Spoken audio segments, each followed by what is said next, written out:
Hello, I want to welcome you to this weekend's online service. I'm so glad you're participating here with us at Generations Christian Church. We're excited. God has ushered us through an incredible week. We had some baptisms this week, and I don't know where you're at in your life, but I know that God has something for you.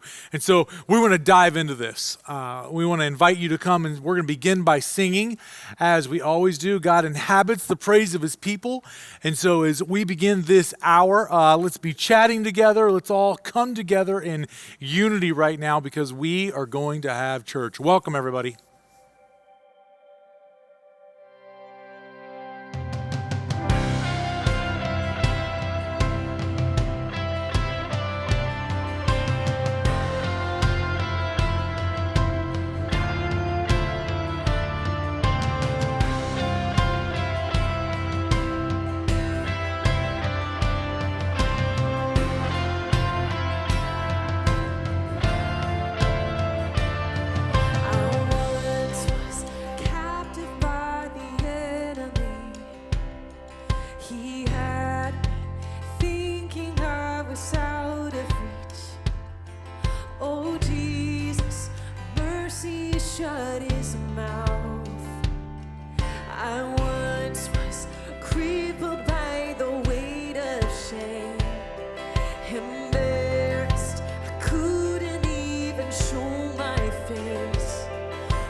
face shine upon you and be gracious to you. The Lord turn his face toward you and give him peace.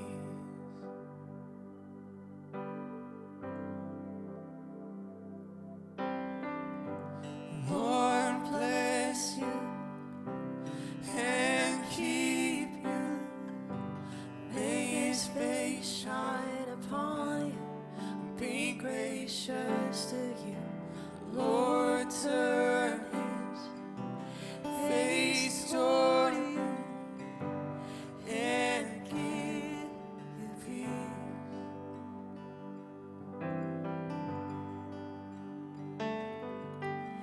Amen. Amen.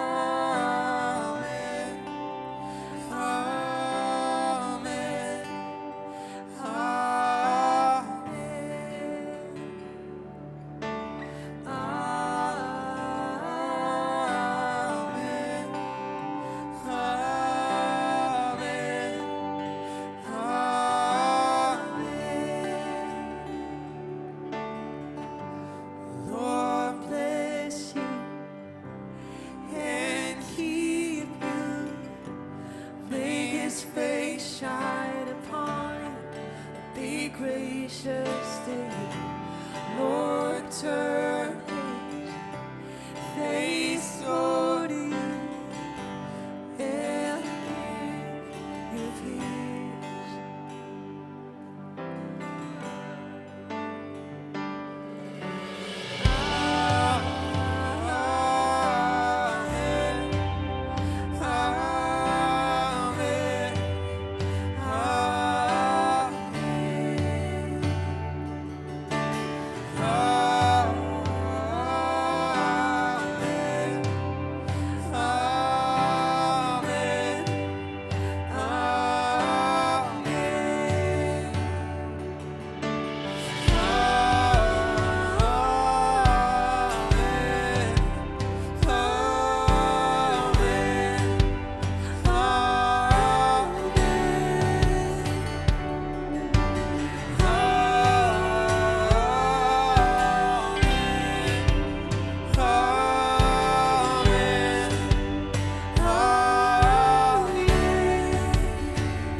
May his favor be upon you and 1,000 generations, and your family, and your children, and their children, and their children.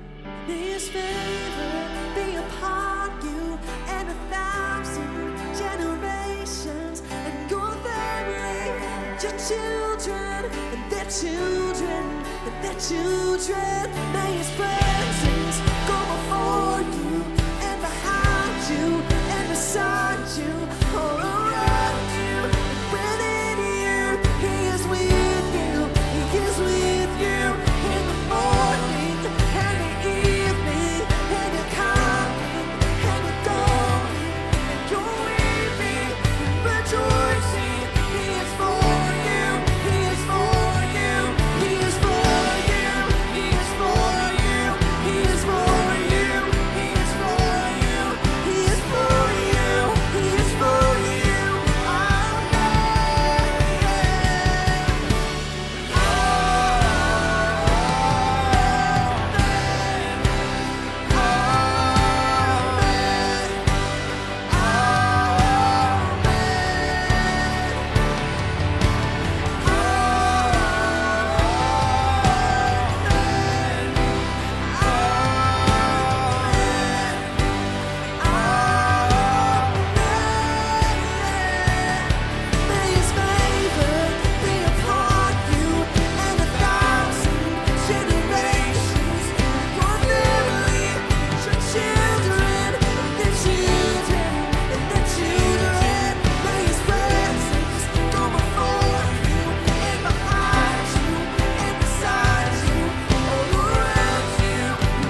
Awesome. So this is super exciting to be able to have this baptism with you today, Aaron. And you do believe in Jesus. I know we just, you've prayed that prayer before, but, we just reaffirm that right now. But because of what you believe about Jesus, I'm now going to baptize you in the name of the Father, Son, and Holy Spirit.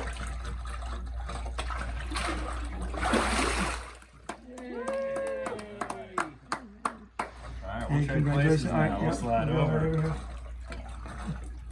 And the same thing, we know your heart for Jesus and your love for him, and you just confirmed and affirmed that with all of us through your prayer. And just like your sister, it's my privilege to baptize you in the name of the Father, Son, and the Holy Spirit. Like your nose.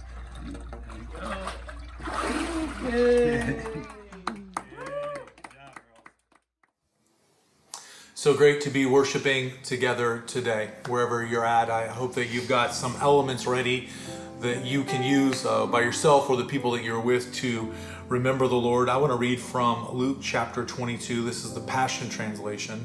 Starting in verse 14, it says this: When Jesus arrived at the upper room, he took his place at the table along with all the apostles.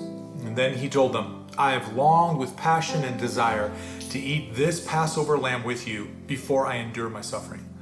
I promise you that the next time we eat this, we will be together in the banquet of God's kingdom realm. Then he raised a cup and gave thanks to God and said to them, Take this and pass it on to one another and drink. I promise you, the next time we drink this wine, we will be together in the feast of God's kingdom realm.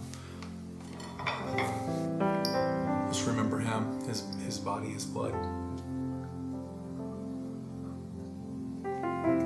Verse 19 goes on.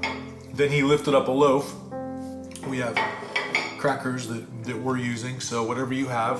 Verse 19, Jesus institutes his meal. He lifted up a loaf, and after praying a prayer of thanksgiving to God, he gave each of his apostles a piece of bread, saying, This loaf is my body, which is now being offered to you.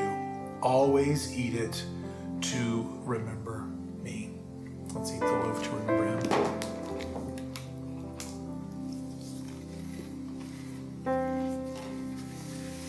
Lord Jesus, we remember you. We come thanking you for who you are and what you have done and what you're doing in our lives. We ask that you would be speaking to us in this season in just loud ways, profound ways, clear ways. When we've got time to focus in on you, we're remembering you wherever we're at as one body. We're looking to you right now in this time. It's in your name we pray, Jesus. Amen. I'm going to tell everyone. I was counting on it. My son, they've run out of wine. Mother, my time has not yet come. If not now, when?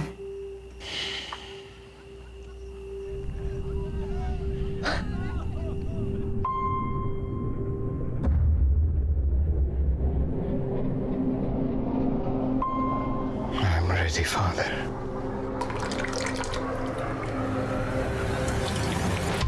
It has begun. What has?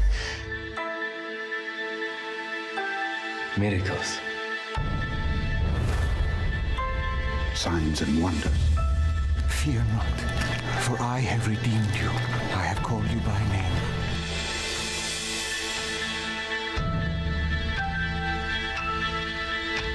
You have experienced a miracle, Mary. I saw him. It was incredible. Our Father, Our Father, who art in heaven, who art in heaven, hallowed be thy name. hallowed be thy name. The man has a following. He's a rogue who answers to no one. You asked me before if I knew his name. Now everyone knows his name, and I fear for his safety. Throw this down for a catch. Do you think that impossible things can happen?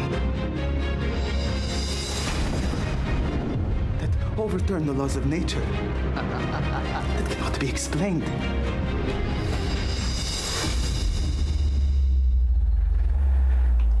eyes.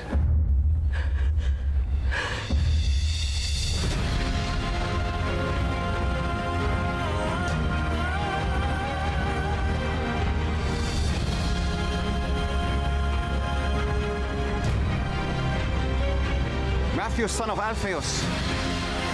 Yes? This is different. Get used to different.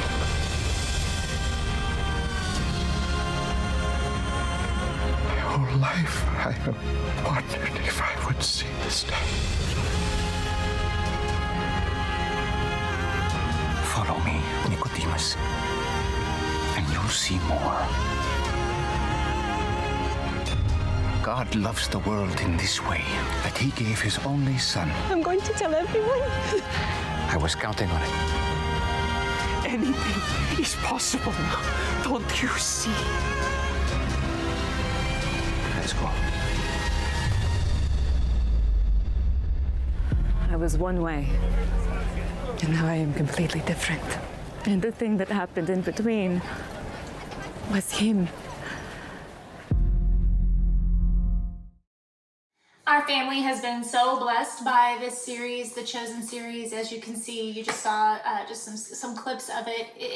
Each episode, I don't know, spoke to me in a different way. Some of my favorite. But we want to invite you this week. We're going to watch it again. This will be our second time watching it. I know I've heard of a lot of my friends have watched it 2 and 3 times. So this will be our second. And for many of you, it might be your first. And we want to invite you in to watch it as all of us can watch it together so that we can join in the experience together. So at 8 o'clock each night, starting tonight, we're going to click on YouTube and watch it, or you can download the Chosen app and watch it. It's on their channel, on the Chosen's YouTube channel, and on their own app, not on Generations. So at 8 o'clock tonight, we're going to do that, and you are going to advertise right before on your Facebook. I think this week, just a big week for us all to get together, and the way we're going to watch it together is online, just some conversations. I know our family, we've had a lot of really good conversations about the life of Christ and what it was really like, and just some of the complexities of the people on the journey. And so we'll be doing Facebook Live every night, just a few minutes before 8, just to all get excited about it, and then we'll be diving into those episodes. And so it's called The Chosen. We're excited about their ministry. I know some of these things can be, sometimes they're not always the greatest quality. This one was just done so well. And so we're going to be doing it this week. It'll start tonight. And it's a family show you can watch. There's not a lot of that out there right now on Netflix or anywhere else. So we invite your families to watch it with us, and we're excited about that. And then leading up to Thursday, so this week, we're going to do that, but we're also this Thursday going to invite you into a night of prayer. We know that prayer is going to be the most powerful thing that we can rely on in this season, for healing, for encouragement, for all the things that we need right now and that you need in your home. We know that prayer is going to be the power source that we need. And so this Thursday night, we're going to meet together on a Zoom. That's right. You won't be able to watch it all the ways that you're watching regular services. It won't be there. You have to come in to the Zoom, and it's a whole church Zoom. It's going to be really incredible, actually, that we can do that. Wait, I thought you could only get like 100 people in there. Not ours. We can get everyone on, and we'll have some worship. And it's going to be live. Find Hope Now Alive is what we're calling this Thursday. And so this is a big week. Yeah, where do we find that Zoom link? How are we going to get that? You can get the link to the Zoom. That will be everywhere, the link. Okay. And if you go to the church's website, our main online community portal, you'll be able to click on there just like you do our virtual lobby. For those of you that have been a part of the virtual lobby on Sundays after church, the same way. So what time should we log on to our online community to do this? What time is it going to start? 7 o'clock Thursday night, and then right when we're done, we're going to be launching into then the next episode of The Chosen. So big week for our church. We're going to be together this week. It's kind of like church camp week. It's really going to be exciting. We're excited about it, and so be a part of these two big things. It's great to be with you worshiping today. I really hope that you are chatting and participating in this service in this way. It's been so great to reach out and connect with people. And we're here in the lobby at Generations Christian Church, and it's crazy how God is changing. I mean, it truly is just changing the way the church is growing right now. We are a part of that. There are people that are a meaningful part of the Generations Christian Church conversation and what God is doing here that have never been to this lobby I know that many of you have friends and family because of what's happening with the virus that's spreading around the world, that their hearts are open and ready to the gospel, and they're tuning in, and they're a part of our weekend experiences and the worship that's happening, and maybe they never would have before, or it's not something that was a regular part of their week or their life, and God is doing something in a powerful way. And we're hearing those stories. We're very excited about that. So I want to say welcome if this is your first time to ever be a part of one of our weekend experiences and a teaching time and the meal that we just participated in together. Then I want to say welcome to you. We would love it if you would just kind of like raise your hand digitally, virtually, and say, hey, I'm new. We would like to reach out to you and engage with you and welcome you to our community in an awesome way. And so if you could just let us know who you are, that would be great. For all of us, though, there is something that is so timely, and that's why we're doing a brand new series together. So here we all go together. We're going to kind of walk through a series of messages here at Generations Christian Church that are called In the Middle. You know, in the arc of your story, in really everyone's story, there's something that happens. It's good or it's bad, a season of events or a series of events, or maybe it's one quick event. And in your story, things are moving so fast, and you're responding, and you're kind of in an action moment. And then that's, if it's a bad thing, you kind of go to a valley. Like maybe things are great, and then you start to go into a valley. And when things get better again, and you overcome a situation, or you're pulled through something, you get on a mountaintop. Well, then you're kind of back into the mix of things, and there's more action for you to do, and there's stuff for you to do to turn the page and go to the next chapter. But it's this middle series, it's this middle moment, the middle of our story sometimes, where things it's like there's this vacuum, there's this doldrum of days, there's this monotony of things that kind of sets in. And I want to say that God is always pursuing us. God is always coming after us. God is close to us. I mean, that's just who He is, a pursuing God. But there's a way in the middle of your story that God comes close to. And I would think here's one reason for that. You have time. When tragedy strikes or difficulties strike, and you're trying to figure out a new way of doing life, and everything is different, there's a season where you're just busy. But when you get to it's just day after day after day, you have got time to encounter God. And I believe that's where a lot of us are at. And so I want to point us to some characters in the very beginning. We're going to kind of go back to the book of Genesis and walk through some major characters in the Bible. And we're going to look at their stories, not when tragedy hit, and not, when they're on the mountaintop and they've been kind of ushered through a transformative process, but like in the guts of it, in the middle of it, where they're like, what's going on?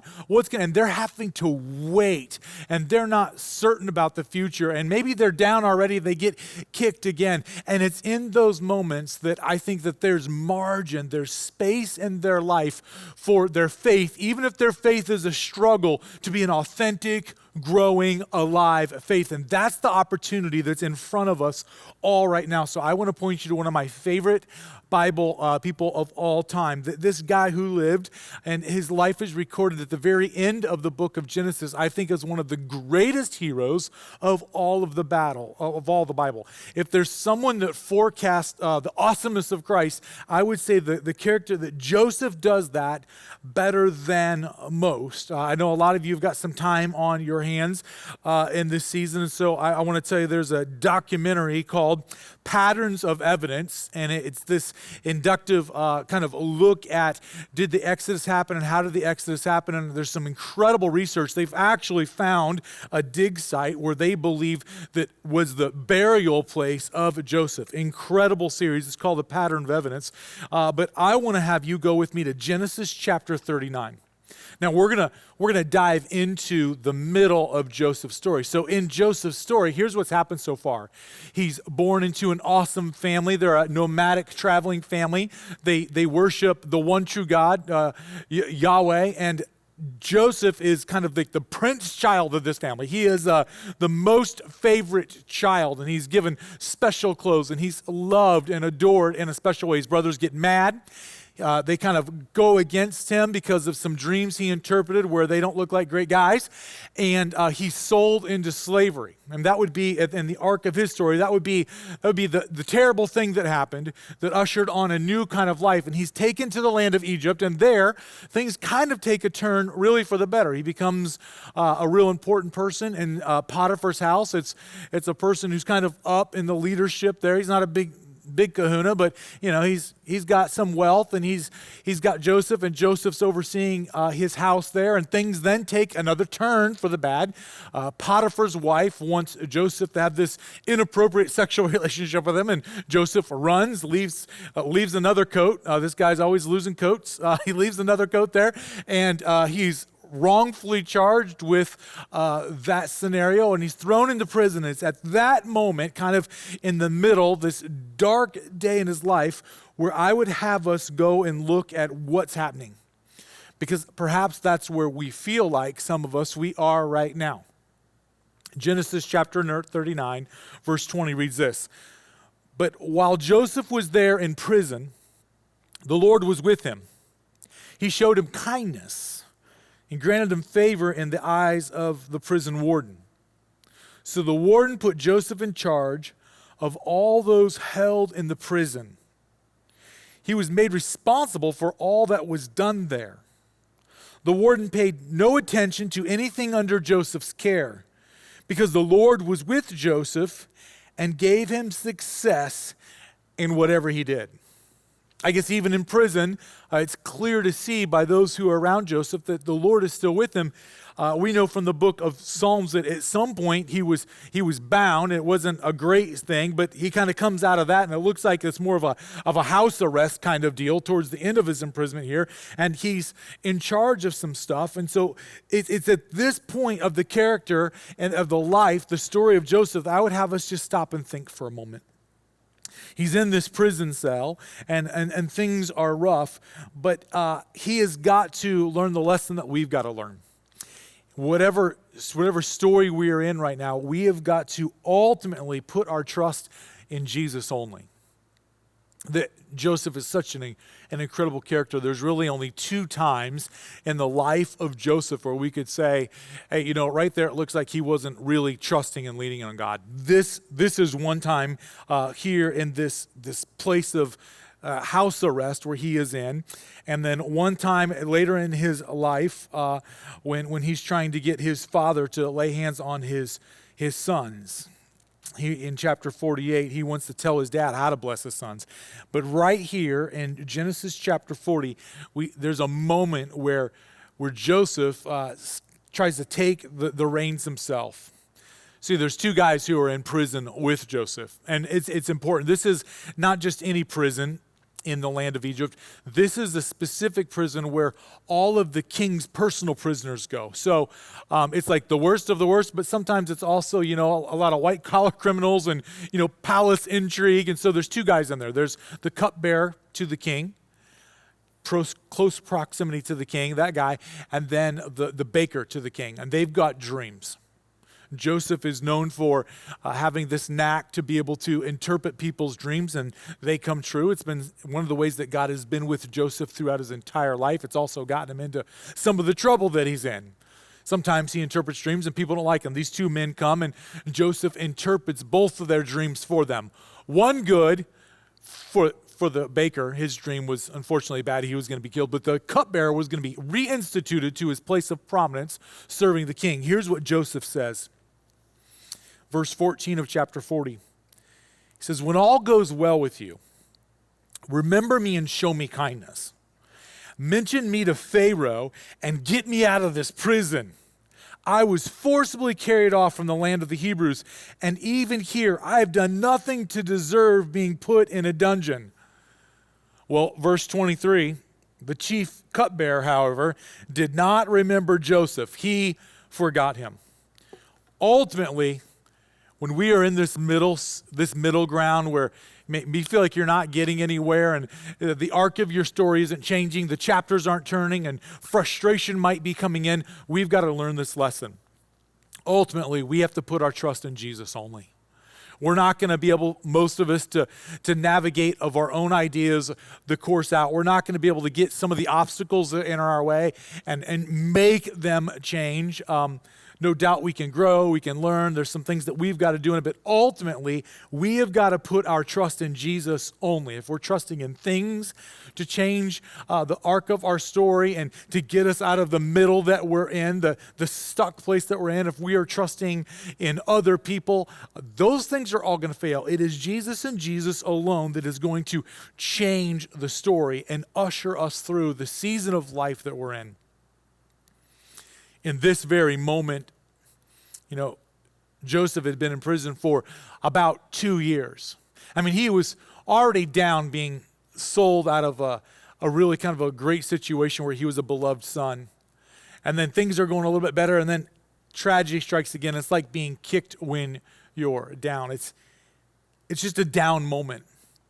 And for me, for this week has been a little bit of a blur. About 5 minutes before I walked up to film last week's moment that we shared together, I was told of some tragic news that a niece that was just around this lobby a couple of months ago, a niece named Gracie that to Jen and I was in a terrible accident on a skateboard. And 5 minutes before I walked on the film last week, I was told, I was in a little bit of a daze, I was told that she had a deep brain bleed, and that she might not come out of a kind of a coma that she's in, and she could maybe never be the type of person that we knew before, that her personality could be changed forever, or even worse case scenarios. And the whole time that I was speaking, I was thinking of really other friends that I had, and the own situation that we're walking through, where most people already had problems before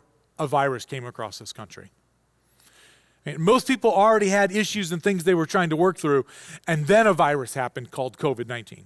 It's like there are problems wrapped in problems for some of you right now, and you're really resonating with what it feels like for Joseph to be in this dungeon and to say, I want to take the reins of this and I want to figure this thing out on my own. One of my best friends in ministry, he's a pastor at a church back in Indiana, and we talk almost daily, a group of pastors that I'm involved with, and he called us up this week, and we were chatting and hanging out, and he'd been walking through some stuff with us and praying for my niece Gracie, and got off the phone, and 15 minutes later he texted me, and he said, you're not going to believe this, but my wife and my daughter both have symptoms of this virus, and their breathing has just gone terrible. It's gone totally south in the last moments, and we are on our way to the emergency room right now. And so immediately began praying for him, and the text comes back, we're dismissed, they're sending us home, it's not the flu, they don't look good. And we're going to find out in 2 or 3 days if they have COVID-19. And text comes back an hour or two later, and he says, I'm standing across the room, and I'm watching my spouse, my wife, in the worst pain I've ever seen her in my life. And I can't walk across the room and comfort her. And what he texted me was, at that moment, this is one of the most difficult things I've ever experienced in life. I'm just at a place where I'm like, man, what's happening to my friend? And I'm in that moment. I feel like I'm in the middle with him, and I'm asking these big questions. And this is crazy, true story. He texts back just moments later, and he lets us know that he is on the way to a scene. He's been called. He's on the way to a situation where there's a man that is so upset that he's holding a pistol. And the police force have asked him to come in and do some crisis intervention counseling. And so for 30 minutes, he sits face to face with a guy and puts his hands on this man as this man is going through just an excruciating time thinking about ending his life, and consoles this guy and coaches this guy down. And I just sat back and I'm praying for my friend, but two, just thinking about these are the moments where you've got a problem wrapped in a problem and an issue, and you feel like you are just in the middle of some of the worst seasons of your life. And I don't know if this is a time for you where this has been a great season. You're getting some time with the family and you're relaxing more than you would. And maybe your job's not in danger and you're a little uneasy about the future. But I know that there's a lot of people like my friend here that feels like he was kicked and then kicked and then kicked. And like Joseph, and I'm drawn to these stories and these people who really lived and walked with Joseph, because if we're going to find our way out of the middle, God doesn't change. And who he was yesterday is who he will be tomorrow. And we can get some clues for how he will act with us, the way that he will deliver us, the way that he will be close to us, the way that he will help us, the way that he will help us persevere through the storms that we're in right now. And that's why I'm drawn to this account of Joseph's life. And maybe you, like a lot of us, because of things that happen in life, you get to a place where you just say, where is God at? In my story, in the middle of the muck that I find myself in, where is God at?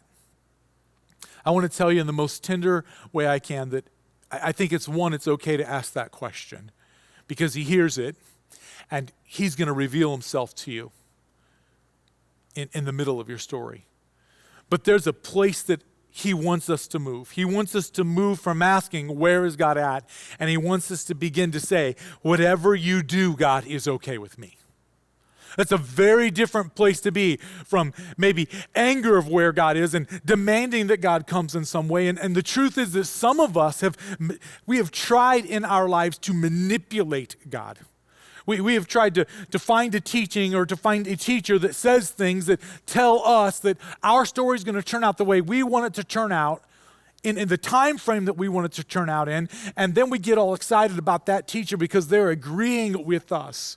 Or we get mad at God because that hasn't happened. And we say, God, you don't exist. And we've done all kinds of things in this to get our life the way we want it. That's the simplest way to put it. But if your life still isn't the way you want it to be and you're asking the legitimate question, God, where are you at? I believe he shows up and he, in the process of our middle situation here, tries to get us to a place where we're ready to say this: whatever you're going to do in my life, God, it's okay. See, God is the one that changes our story. Here's how it ends for Joseph. Genesis chapter 41. Joseph's been called before the Pharaoh because out of nowhere, the cupbearer remembers, I know a guy.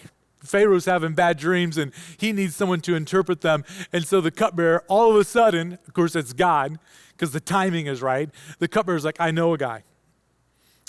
And Joseph comes before the Pharaoh, and Pharaoh said to Joseph in verse 15, I had a dream, and no one can interpret it. But I've heard it said of you that when you hear a dream, you can interpret it. Get the response that Joseph has. This is so key. Here's what we've all got to get here. I cannot do it. Joseph replied to Pharaoh, but God will give Pharaoh the answer he desires. And you can just tell by the seizing of this opportunity. I mean, Joseph, you've been in prison for a long time. This is your one shot. Maybe the first words out of your mouth should not be like, I can't help you, man. Right? Maybe that's not the best like lead line for you right there is I've got nothing. Maybe you could have postured that differently. But he has finally gotten to a place of this. God, whatever you do is okay with me. And he puts God first in this situation. He's like, I can't do it, but God will give Pharaoh the answers. God is going to give you the answers that he has for us, that he desires. And the truth is, some of us have gotten answers from God and we just don't like them. And we've got to move from, God, where are you at, to whatever you do, God, is okay with me. I mean, if we could just take one step back and look at this from like a 500-year perspective. When Joseph first comes into the land of Egypt, it's a bunch of peasant farmers. Now, they had really learned quite well to use water and irrigation to have a really good crop seasons. They had agriculture, they had kind of gotten that down. That had allowed them the time in their culture to do a few things. One, perfect the craft of war. And so they were a nation that stood above other nations, but it also gave them a lot of time to really to develop a lot of false gods to worship. They had over 2,000 gods, and a lot of their mentality focused on death more than life, and what happened in death more than life. They celebrated death more than about anything, and these thousands of gods. And when Joseph rolls into there, he would eventually bring salvation to the whole world because famine was coming. And when Joseph is in that moment where God wants him to be for just that right time, and he's got the right plan, and Pharaoh sees it and puts him in charge, only 75 people will end up coming from Joseph's family to live in Egypt. Over the course of the next 400 years, those 75 people, Joseph's brothers and their families, would become around 2 million Israelites, a mighty, awesome nation that Moses then would pull out of Egypt, and the Exodus would happen. And from that, God's promises would be fulfilled to Joseph's father and his father before him and his father before them.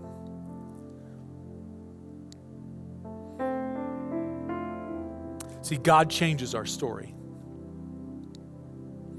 And ultimately, we can only put our trust in Jesus. And we have to move from where is God in our attitude to whatever you do, God, is okay with me. I want to share this last verse with you because I think it's one of the most important verses in the story of Joseph. Chapter 41, it's at the end of their conversation. It's right before Pharaoh puts Joseph in charge of everything. He says this, verse 37, the plan seemed good to Pharaoh and to all of his officials. So Pharaoh asked them, can we find anyone like this man, one in whom is the Spirit of God? And that's the key phrase there. He's looking at all of his officials, Pharaoh, and he says, can we find anyone, anywhere, like this man? And here's the description, one in whom is the Spirit of God. Pharaoh recognizes that the Spirit of God is in Joseph. That Joseph has this attitude about him, not of, God, where are you at? But whatever you do, God, is okay with me. And he understands that Joseph in this moment knows that it's God that changes the story. And I love that Pharaoh sees that. And what I would say for all of us, if you see yourself this week and you say, man, I'm just like Joseph. I'm kind of in the middle of some junk. I'm in the middle of some murky water in my life. And the days are just monotonous. And I'm asking where God is at. You can move from that place to where Joseph was by really understanding what Joseph had to learn, that it's God that changes your story.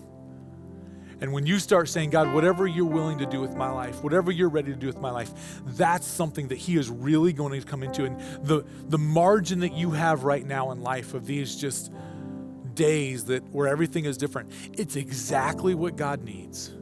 It's exactly what you need to be able to go through some real life change. I'm excited for our church. I'm excited for the journey that we're all on because right now God is ready to do business in our lives. And I know that this is happening in profound ways throughout the church right now, where God is really kind of getting in and molding us as people. He wants to do it in your life. I believe that this is your time to do that. I love the bridge of this song that the band's going to sing right now. They're going to come and they're going to kind of usher us into our virtual lobby. And some of you are probably going to want to, in your living rooms, just stay on for a moment and think through Joseph and his life. And think through like how God had Joseph in a place and God knew what was to come and knew that there was a mountaintop to come. But in the margin of those days in that house arrest and that imprisonment when Joseph could have been mad, Instead, he came to a place where he understood that God alone changes his story.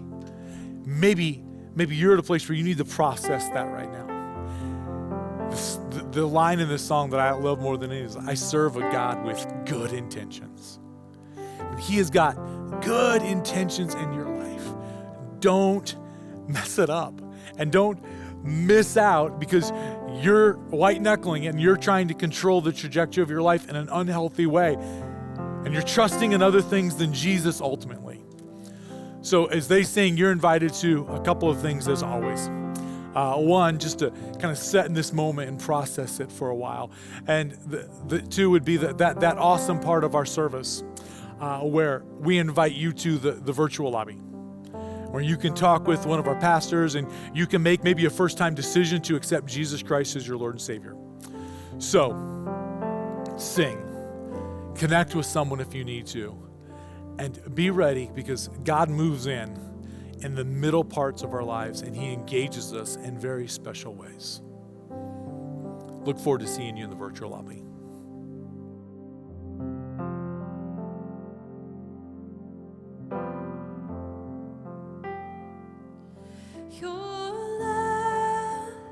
It comes with no conditions. You give us your hope. My hope is in the blood of Jesus. I know who I am because of who you are. I know who I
your whole heart.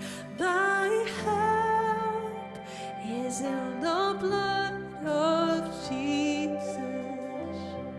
I know